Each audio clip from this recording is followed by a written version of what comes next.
अगर आप बिहार के रहने वाले हैं तो कुर्सी की पेटी बांध लीजिए क्योंकि 1 डेढ़ महीने आपके राज्य का मौसम बदलने वाला है।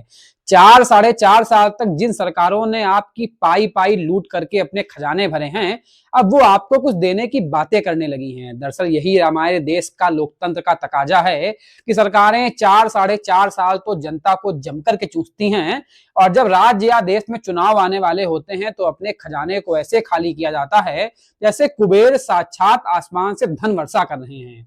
ऐसा ही हाल कुछ बिहार का हो गया है। क्या सत्ताधारी एनडीए, बीजेपी और जेडीयू और क्या विपक्षी इंडिया गठबंधन के आरजेडी और कांग्रेस वादों की ऐसी बौछार है कि जनता तो 1 डेढ़ महीने चकरगिन्नी बनी ये समझती रहेगी कि अगर ये सब हमको प्राप्त हो गया तो हम अंबानी और अडानी से एक पायदान ऊपर ही होंगे, नीचे का तो कोई सवाल ही नहीं पैदा होता। दरअसल बीजेपी और जेडीयू के अलायंस वाले एनडीए गठबंधन ने बिहार की महिलाओं के खातों में 10,000 रुपए पहुंचा दिए हैं और चुनावी साल में 10,000 रुपए एक गरीब परिवार में ऐसे होते हैं कि जैसे 10 लाख का मुनाफा हो गया।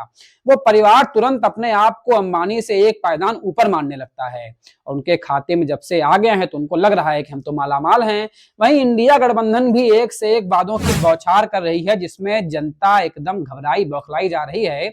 उसको लग रहा है कि 4 साढ़े 4 तक हमारा खून चूसने के बाद ये नेताजी लोग इतने शरीफ कैसे हो गए कि कुबेर का पूरा खजाना ही लुटाने को बेताब घूम रहे हैं। पर इसी समय आपको सावधान रहने की आवश्यकता है। दरअसल मैं ये नहीं कहूंगा कि जो मिल रहा है उसको प्राप्त मत करिए, क्योंकि सरकार चाहे किसी की भी बने, लूटे हम और आप ही जाएंगे। इसलिए नियति का तकाजा तो यही है, जो मिल रहा है, जो भी दे रहा है, उससे दोनों हाथों से वसूलिए, क्योंकि जब उनके वसूलने की बारी आएगी तो आपकी गरीबी और हालात को नहीं समझेंगे। वो दोनों हाथ, दोनों पैर, 10 उंगलियों से आपके पास जो है उसको छीनने का प्रयास करेंगे।